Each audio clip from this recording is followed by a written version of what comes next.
तो चलिए, वन विकास निगम का आज रजत जयंती समारोह है। इस वक्त मुख्यमंत्री पुष्कर सिंह धामी संबोधित कर रहे हैं। सीधा प्रसारण आप देख रहे हैं देहरादून से।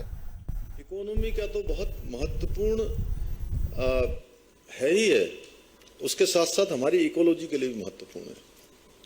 और अक्सर मैं कहता हूं कि हमारा जो मॉडल है राज्य का, विकास का मॉडल, वो हम इकोलॉजी और इकोनॉमी दोनों में कैसे संतुलन रहे, कैसे बैलेंस रहे, उसी के आधार पर हम अनेक विकास कार्यों को भी आगे बढ़ाते हैं।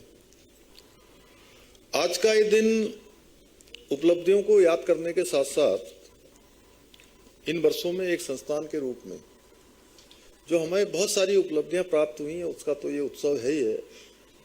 इसके साथ साथ अगर कहीं छोटी छोटी न्यूनताएं रह गई हैं, न्यूनताओं से अर्थात मेरा यह है कि कहीं कोई कमियां रह गई हैं, तो उन्हें भी भविष्य में सुधार करने का, आगे बढ़ने का भी आज का ये दिवस है।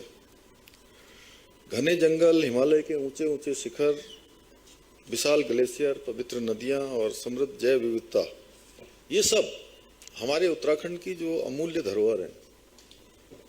और जब मुझे कहीं भी किसी भी बड़े कार्यक्रम में देश दुनिया में जाने का जब भी मौका मिलता है, मैं किसी कार्यक्रम में होता हूं, तो मुझे लोग कहते हैं कि आप अपने राज्य के डेस्टिनेशन बताइए कि कितने डेस्टिनेशन हैं।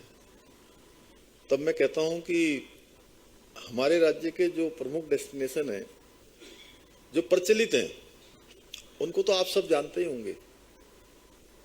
देहरादून हर कोई जानता है, मसूरी जानता है, हरिद्वार जानता है, ऋषिकेश जानता है, या उधर चले जाएंगे तो नैनीताल जानता है, कौसानी जानता है, रानीखेत है, या मुनस्यारी है, इधर चले जाएंगे चक्राता है, औली है, लैंसडाउन है।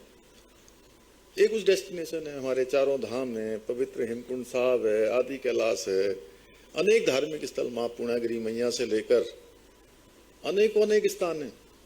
मैंने कहा आप ऐसे लिखेंगे तो आपको बहुत ज्यादा याद आ जाएंगे, तो 50 आ जाएंगे, किसी को उससे ज्यादा आ जाएंगे तो 100 आ जाएंगे। लेकिन आप उत्तराखंड की जब यात्रा करेंगे, जब उत्तराखंड में आप बढ़ते जाएंगे इधर से उधर, उधर से इधर, तो सच में ये डेस्टिनेशन 50 नहीं, 100 नहीं, इनकी संख्या हजारों से भी अधिक होगी, हजारों से अधिक। और जिधर जाएंगे वहीं आपको एक नया डेस्टिनेशन दिखाई देगा। और ये हमारी बहुत बड़ी संपदा है। हमारे पास जो प्राकृतिक संपदा है, इसकी रक्षा करना न केवल हमारी जिम्मेदारी है, बल्कि ये हमारी आने वाली पीढ़ी के प्रति ये हमारा कर्तव्य भी है कि हम उनको ये वन संपदा, प्राकृतिक संपदा, जैव विविधता, ये हिम ग्लेशियर, ये वन क्षेत्र पूरी तरह से उनको सुरक्षित करके दें, उनको एक धरोहर के रूप में सौंपें।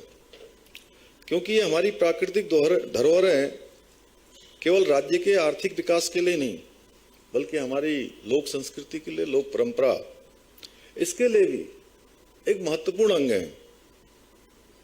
साथियों, उत्तराखंड वन विकास निगम ने इन 25 वर्षों की इस यात्रा में अनेक महत्वपूर्ण उपलब्धियां भी हासिल की हैं। और मुझे जानकर प्रसन्नता हुई कि उत्तराखंड वन विकास निगम ने 167 करोड़ रुपए का शुद्ध लाभ अर्जित किया है। और ये उपलब्धि इस बात का स्पष्ट प्रमाण है कि जब नीति स्पष्ट हो, नियत साफ हो, तो संसाधनों का सही उपयोग विकास को नई दिशा देता है। और अभी मैं जब आपका ये प्रेजेंटेशन देख रहा था, या हमारे एमडी नीना जी बोल रही थी, और उसके बाद सुधांशु जी ने बोला, फिर वन मंत्री जी ने बोला, तो सच में हमारे यहाँ पर देखिए कई सारे, जहाँ हम लकड़ी के उसमें काम करते हैं, वन विकास निगम उसको बेचता भी है, उसका विपणन भी करता है, इसके साथ साथ उप खनिज की निकासी करता है।